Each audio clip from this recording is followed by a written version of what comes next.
Bailey, I held my breath as the housekeeper pushed open the hotel room door. The woman gave me a pitying look as I slipped her the cash I had promised in exchange for her help getting into my husband's luxury suite. Caleb had been so rushed for his urgent business meeting that he had forgotten his laptop. Like the loving wife I was, I raced over to grab it for him. I had made it my goal to make his life at home as easy on him as possible by helping where I could with the cooking and cleaning since he worked so hard to provide for us. It was never good enough for him, but little things like bringing him his laptop would surely make him happy. Only I had frozen in horror when I saw the messages popping up on his computer from his phone. The smiling, poorly clad woman stared back at me. I could see her nips through her lace underwear, and she had one hand down between her legs, covering herself. His assistant. Lorna, I got your gift. I'm at the Rosewood Hotel. Don't make me wait too long. Caleb, I'm on my way, baby. I'll be there soon. I felt like I was hallucinating. My hands felt tingly, and my vision blurred as I stared at the screen. I knew he hadn't been happy for a while. He had made that clear with all his harsh words, but I thought that was just because of our struggle with having a baby. It had taken us 2 years to make our beautiful little girl. For the past year, we had been trying for another, a boy this time if we would be so lucky, but it seemed that wasn't in the cards for us. At least, it wasn't for me. According to my fertility doctor, I was the one with the issues. He was just fine, a fact he and his family never let me forget and had openly come to hate me for. I didn't wait for our driver to return for me. I didn't want him to warn Caleb that I was on to him. Instead, I grabbed the keys to my car and drove straight to the Rosewood Hotel. Bribing the housekeeper had been easy enough. A grand in anyone's direction made things happen. Music was playing in the dimly lit room, the only light source coming from the patio door where I could see her silhouette as she looked over the city. A small part of me wanted to go outside and push her, but I refused to let my intrusive thoughts ruin my life any more than marrying Caleb already had. Her long black hair was expertly styled in large curls, diamond clips pinning her hair out of her face. It hung down the open back of the silver, floor-length dress she was wearing. White-hot fury licked at my veins as I recognized it. I knew it well. I had been working day and night for weeks to design that very dress, slaving over it to make sure it was perfect for me to wear to the gala Caleb's company was hosting in a month. I had wanted to make him proud to have me on his arm. I wanted to surprise him and remind him of who I was before I had our daughter, Brinley, and began dressing for comfort and convenience to keep up the house and take care of our daughter, back when I had more confidence and dressed well. How did she get it from my shop? Had she broken in? Had he gone in there to get it for her? Was this the gift she had mentioned him giving her in her text? It made my stomach twist to realize I had been a clown all the time. I had built my shop from nothing, and I was disgusted that he had the nerve to steal from it after how hard he had seen me work to make it successful. He knew how much it meant to me, and he didn't care. Design had always been a hobby of mine, and when I found an old sketch pad with my grandmother's designs that never made it off the pages, I knew I had to turn that hobby into a career to honor her and bring her dream to life. That dress had been inspired by one of my grandmother's designs, and I had mixed our two styles to create a masterpiece that she would be proud to see me in. It was my most meaningful dress to make thus far, and he had just ruined that. I heard the bathroom door open and watched as Caleb passed through the crack in the bedroom door, not noticing me as he made his way to his assistant. The sound of the patio door opening made my heart stop. I moved to the side so they wouldn't see me in the doorway if they were to turn around. This was what I had come for. I needed the truth. For years, I had put up with him complaining about everything I did, from my cooking, to the pound or two I put on over the holidays, to my stooped, little business taking my attention away from what was really important, him. Nothing I did was ever up to his standards. I struggled to keep up with him and all his demands. I was exhausted. After years of fighting and yelling, of never being good enough, wealthy enough, or successful enough for him and his family, this was the final straw. This was my closure, proving that there was no fixing us. I knew that dress would look good on you, Caleb said, his deep voice making me press my hand harder over my mouth to hide the sob threatening to break free. Thank you. It's beautiful. You were right when you said Bailey could never pull something like this off, Lorna giggled in a high-pitched baby voice that sent a shiver of disgust down my spine. I should have known. They had been working together since he opened the firm a few years ago and had been joined at the hip since. He claimed that Lorna was essential to running his business and that he couldn't do it without her. It should have been obvious between her late-night calls and texts about work and how she always found a reason to touch him when she was around. Yet, I had refused to accept it. I was too scared to bring it up because I knew he would just yell at me and call me crazy. He loved to say that I was looking too much into things and making things up for attention. It's not like she would ever wear it anyway. She gained weight after the kid. She doesn't have the curves that you do anymore. Heck, she can't do a lot of things that you can, he said, and while he could have been referring to any number of things, my other hand dropped to my stomach. I had worked hard to get my body back after having our daughter, but it wasn't as easy as some women made it seem. He was right that I hadn't worn a dress like that in a while. That was why I designed it in the first place. I was done with the baggy clothes to hide the weight I had put on during the time conceiving Brinley. That dress had been crucial to that step. Every stitch had been made for my body, and I had felt powerful and confident again when I had tried it on. Now, she was in it. My own husband had stolen it from me to give to her. Come here. The room was silent for a minute before I heard the undeniable sound of them kissing. This was it. I knew I needed to burst in there and catch him in the act, but my body was numb. I couldn't move. Turn around and bend over, Caleb demanded, and bile rose in my throat. Yes, boss. Lorna purred, and I cringed in disgust. Just get on with it. I needed to know if he was actually going to go through with it. Maybe this was just a moment of weakness. Maybe Caleb would remember our family and his vows to me and stop himself before taking it further. No, Caleb said, and hope filled me. Come on. Just turn around and walk out of the room. We can go back to counseling. We can figure this out for our daughter's sake. I sent the prayer to whoever might be listening, but it was pointless. Leave the dress on. Hold it up over your hips. I want you in it. He ordered, and I leaned forward over my knees, taking several deep breaths, unable to hold myself up anymore. There's so much humiliation I could take. Pushing to my feet, I rushed to the door to leave, bumping the table next to me and knocking over a lamp in my hurry to escape.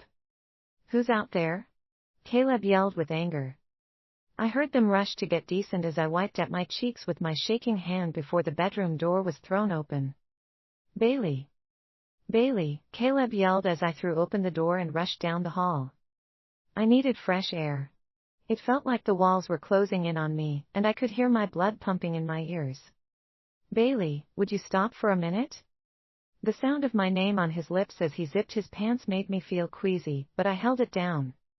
A hand wrapped around my forearm, and I was yanked to a stop just before the elevator. No. My scream came out in a hoarse sob. No. Get off of me, you lying piece of garbage.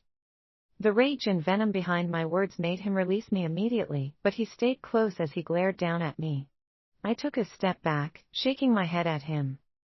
You don't get to touch me. You don't get to ever touch me again. The elevator dinged behind me, and the doors opened, but I didn't pay any attention to the people getting off until I heard them speak. Bailey. Lower your voice. That is no way to speak to your husband. Mom? Caleb asked, and I turned to face Helen and George Johnson. My in-laws. What are you doing here? The nanny called. She said that Bailey was acting more irrational and unstable than normal. She told us she would be heading this way. Helen looked at my tear-streaked face and then down to my clothes in disgust. The nanny called you? I asked, scoffing in disbelief. Even the woman watching my child was working against me. Either she knew Caleb would be here, or she had seen the messages, too. I had thought we were friends. At the very least, I thought we had bonded from spending so much time together. Yet, I had no one I could trust in that house. I should have known better. At the end of the day, he signed her checks. Of course, she did. Why wouldn't she? Look at yourself. You're a mess. She was right to call. The last thing this family needs is for you to make one of your scenes, especially looking like that. Ugh. Can you imagine how much it would have cost to clean up your mess if your tantrum was leaked to the press? Helen looked down the hallway behind me to ensure it was empty before shaking her head. Just disgraceful. My tantrum. I repeated in shock. This was not a tantrum. This was the end of my 6-year marriage. I had every right to be hurt and angry by what I had just witnessed. How did you know I was here, Bailey? Were you following me?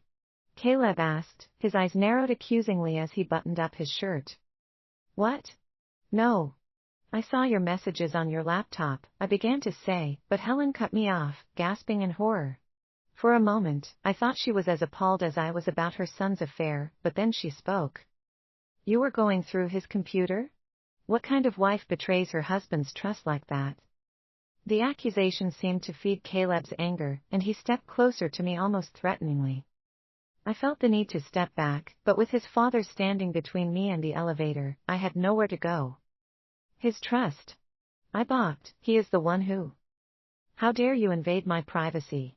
You had no right to go through my things, Bailey. No freaking right, Caleb yelled, cutting me off, and I laughed coldly as I shook my head. I have no right to look at my husband's open laptop screen? I didn't even touch it. You left it open. What I do on my computer or phone is none of your business. Why were you looking through my computer? Caleb raised his voice as he stood in my face. A speck of saliva flew from his lips and landed on my cheek, making me flinch. You think it's okay to go through my things while living in the house, wearing the clothes, and eating the food I paid for. I didn't give you permission to touch my computer, Bailey. How dare you violate my privacy like that? Is it the meds the doctor gave you? George asked from behind me, and my eyes widened in humiliation. I should have assumed Caleb would tell them about the antidepressants the doctor had given me. After looking at the side effects, I had refused to take them, but Caleb didn't know that. I've heard they can make people act irrationally. What? No. I didn't go through. This isn't about his computer. I screamed, my hands moving up in front of my face, palms facing each other in frustration. How was I the bad guy here? You, I said as I turned to Helen, your son has been cheating on me. How the heck am I the one who betrays in the first place? That's an absurd accusation, Lorna said as she stepped out of the hotel room and walked toward us. My vision went red, and I wanted to throttle her. We were just in there working. These stories you make up for attention really need to stop, Bailey. It's not healthy. Maybe you should talk to the doctor about increasing your dosage.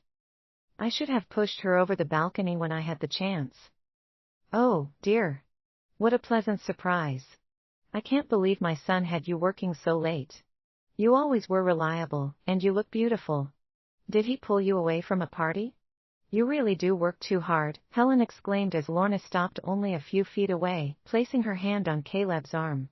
He stepped back from me, moving closer to her and allowing me to finally take in a deep breath. Absolutely stunning. It's like that dress was made just for you. I don't think anyone else could pull it off. That's my dress, I yelled, feeling defeated as they surrounded me. Helen rolled her eyes. For heaven's sake, Bailey. Enough with the stories. Did you hear what you said? You wouldn't be able to fit into that dress even if you starved yourself to do it, Helen snapped before placing her hand between my shoulder blades and pushing me toward the elevator. Lorna, can you schedule Bailey an appointment for tomorrow with her psychiatrist? Let them know it's urgent. We can't have this kind of unhinged behavior. It's not fitting for someone with the Johnson name. Of course, Lorna smiled sweetly. What? No. I'm not going anywhere, I said, shaking my head and turning to shove her hand off me. Bailey. That's enough, Caleb snapped, grabbing my arm and pulling me toward the elevator as it opened. Where are you taking me? I glanced around, praying someone had come out of their suite from all the yelling and would help me, but no one had. We are going to deal with this at home, he hissed, his hot breath hitting my ear. Don't bother, I said, looking up to see the security camera above the elevator. Caleb followed my gaze and released my arm when I yanked it away and backed up toward his parents, not wanting to get into the elevator alone with him. I'm done. Excuse me? His eyes darkened, and I regretted saying anything since there weren't any witnesses around besides his parents and Lorna. They would side with him, and his father would probably use his authority as a senator to have the security footage wiped. I had been swallowed it down all the time. I did it for our daughter, to keep our family together for her sake. Every time we had a fight, he would wake up the following day and claim he hadn't meant it.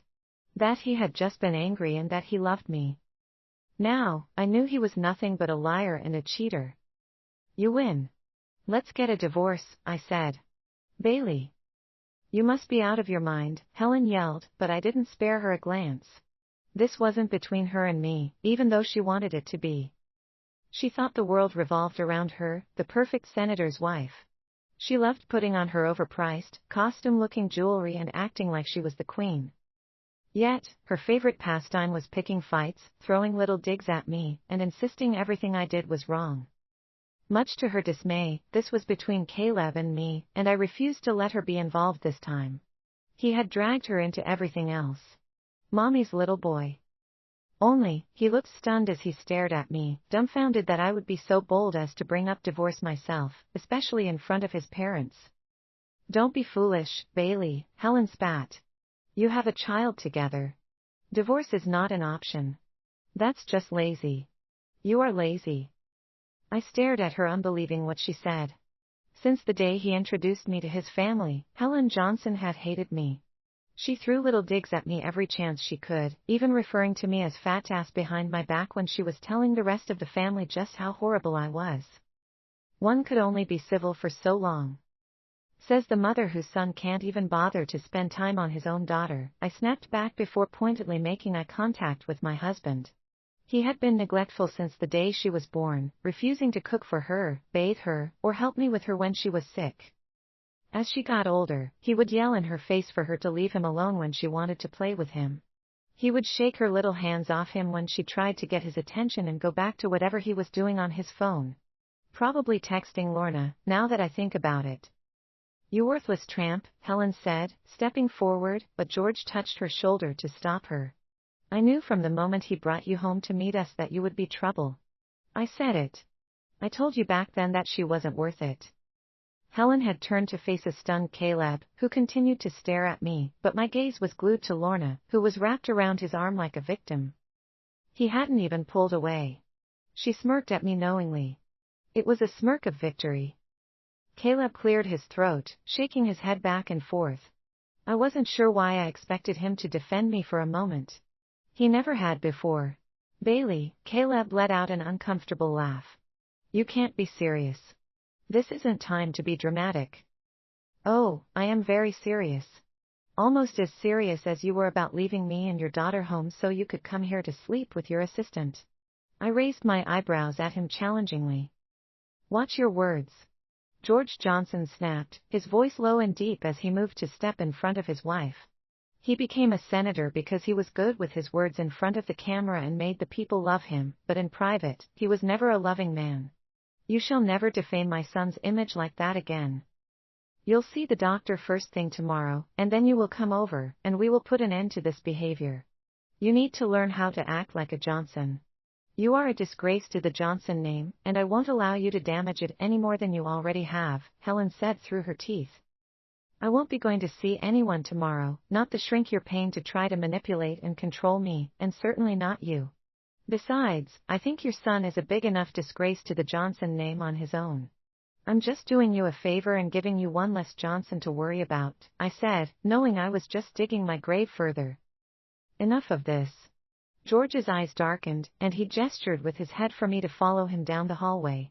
We will have this conversation in private. Send your wife home, Caleb. Now.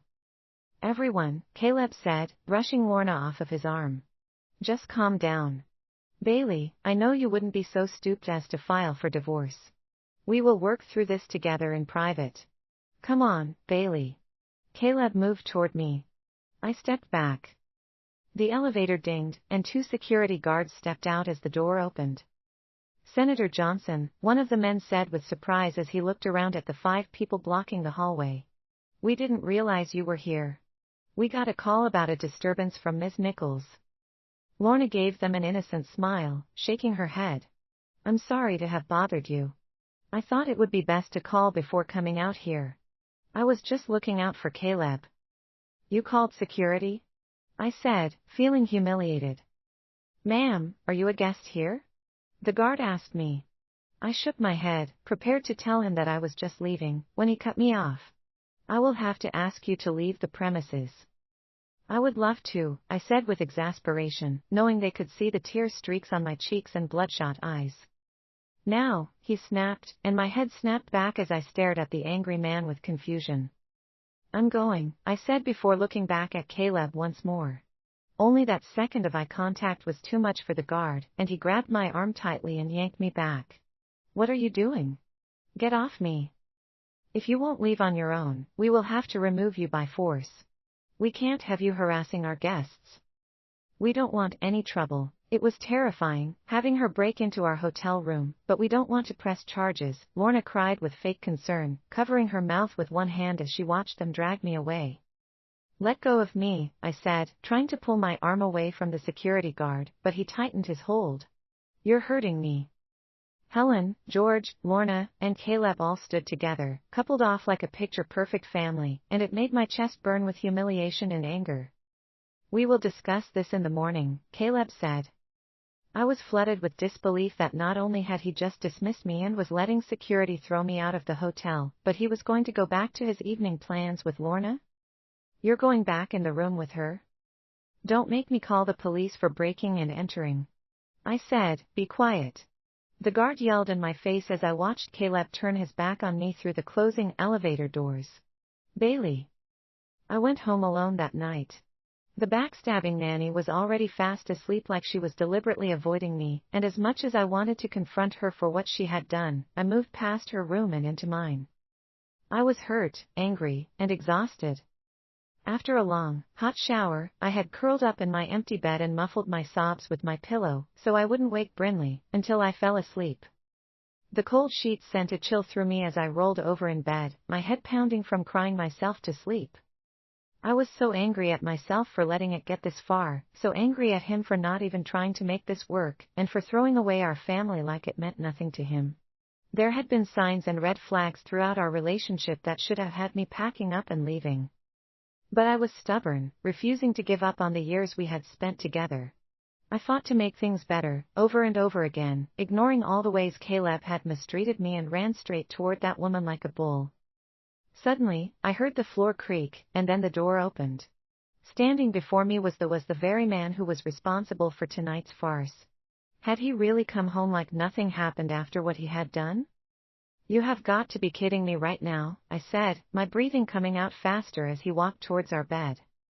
Before I could stop myself, I grabbed my pillow with both hands and threw it against his face. What the heck? He shouted and threw the pillow aside. What do you think you're doing? You have some nerve coming back here, I shouted before lowering my voice. Our daughter didn't need to hear us fighting, and she definitely didn't need to wake up to it. Oh, get off it already, Bailey, Caleb said, rolling his eyes. We've all done and said things we aren't proud of. Let's just move on. I don't have the energy to deal with you today. He sat on his side of the bed, almost making me jump. Then why did you come back here? Because I'm an adult, Bailey. This is what people do in relationships. They come back and keep working on it. Caleb reached up and stretched, but I just stood there with my hands tightly clutching the pillow as I panted, trying to catch my breath. This is a joke. What part of I want a divorce, do you not understand? I hissed, my anger growing as he relaxed and moved to get a pair of shorts, pulling them on as he spoke. Oh, please. Don't be so dramatic. You've changed, yet I'm still willing to stay. I've changed. That doesn't give you the right to cheat on me. I'm still your wife. Well, just look at you. Your hips are wider, your stomach isn't flat anymore, and your breasts aren't what they used to be.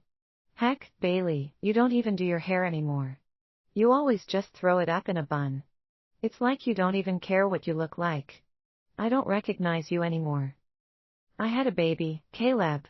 I grew a human being and then literally tore myself apart, bringing her into this world. Of course, my body has changed. Not just your body, Bailey. You used to be home. Now you're always either working in your dumb little sketchbook or saying you're too busy with the kid for anything else.